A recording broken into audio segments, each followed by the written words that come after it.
4 KG কড়াইশুঁটি ঠিক কিভাবে store করে রাখলে সারা বছর ধরে এর কালার বা ফ্রেশনেস বজায় থাকবে সেই ভিডিওটাই তোমাদের সঙ্গে শেয়ার করলাম। আশা করছি সবার খুব ভালো লাগবে। হ্যালো ফ্রেন্ডস, এই দেখো কি নিয়ে বসেছি আমি এবার। শীতকাল তো প্রায় শেষের পথে, তো মটরশুঁটি কিন্তু শীতকাল চলে গেলে আর পাওয়া যাবে না। তাই এগুলো স্টোর করে রাখতে বা স্টোর করতে আমি ঠিক কী পদ্ধতি ব্যবহার করি সেটাই তোমাদের সঙ্গে শেয়ার করব। আর এগুলো বেছে নেব একটু সময় নিয়ে, সেটা তো সবাই জানে। তার আগে আমি দেখাচ্ছি যে গতবার আমি স্টোর করে রেখেছিলাম, সেটা আমি ডিপ ফ্রিজে তুলে রেখেছি, সেটা তোমাদের সঙ্গে একবার দেখাই। এই দেখো, তাছাড়াও এরকম দুটো ডাব্বা, আর তাছাড়াও জিপলক ব্যাগেও রাখা ছিল, তো সেটা ইউজ হয়ে গেছে। এটা রয়ে গেছে, এই দেখো পুরো আইস লেয়ার হয়ে রয়েছে। তো এটা দেখে নাও প্র্যাকটিক্যালি। এইভাবে আমি স্টোর করে রেখে দিই। যেভাবে রেখে দিলে পুরো গ্রিন কালারটা গ্রিন পিসের বজায় থাকবে। দেখতে পাচ্ছ? এই যে। তো চলো একটু সময় নিয়ে আমি এগুলো একটু বেছে নেব।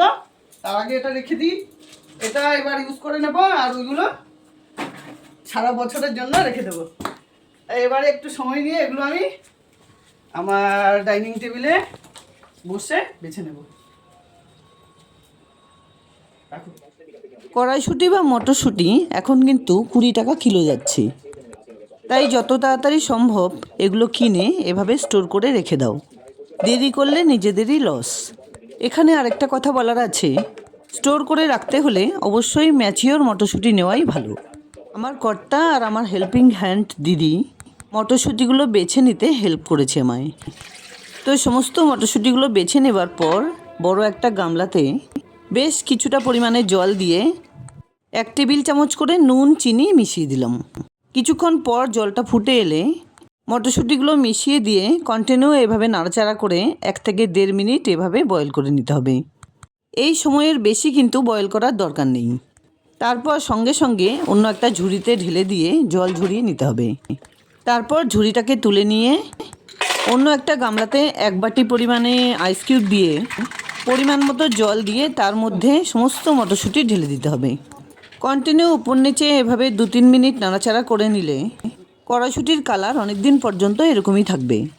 3-4 মিনিট পর জল ঝরিয়ে নিয়ে ঝুড়ি থেকে সমস্ত জল ঝরে যাওয়া পর্যন্ত কিছুক্ষণ অপেক্ষা করে ডাইনিং টেবিলের উপরে বিছিয়ে রাখা একটা সুতির কাপড়ে খুব সুন্দর করে ঢেলে দিলাম।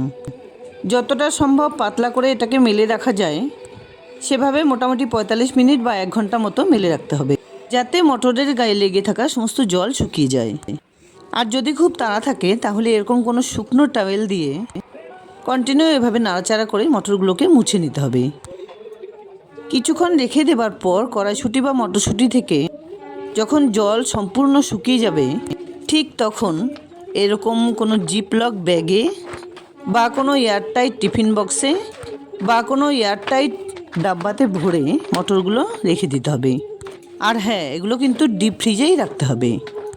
আর এর থেকে যতটা পরিমাণ মটরশুঁটি বা কড়াইশুঁটি ব্যবহারের দরকার পড়বে ঠিক ততটা পরিমাণ নিয়ে আবার যথারীতি জায়গা মতো রেখে দিতে হবে। বের করে রেখে দিলে তার থেকে যদি জল বেরিয়ে যায় সেটা কিন্তু খুব একটা ভালো হবে না, আর সেই মটর আর স্টোর করা যাবে না, সেটা কিন্তু পচে যাবার সম্ভাবনা থাকে। যাই হোক, কড়াইশুঁটি বা মটরশুঁটি সারা বছর ধরে স্টোর করে রাখার প্রক্রিয়াটা যদি ভালো লাগে তাহলে ভিডিওটাকে লাইক শেয়ার কমেন্টস করতে ভুলবে না প্লিজ। আর এরকম নিত্য নতুন ভিডিও দেখার জন্য প্লিজ চ্যানেলটাকে সাবস্ক্রাইব করে পাশে থাকা বেল আইকনটা অলে করে দিও।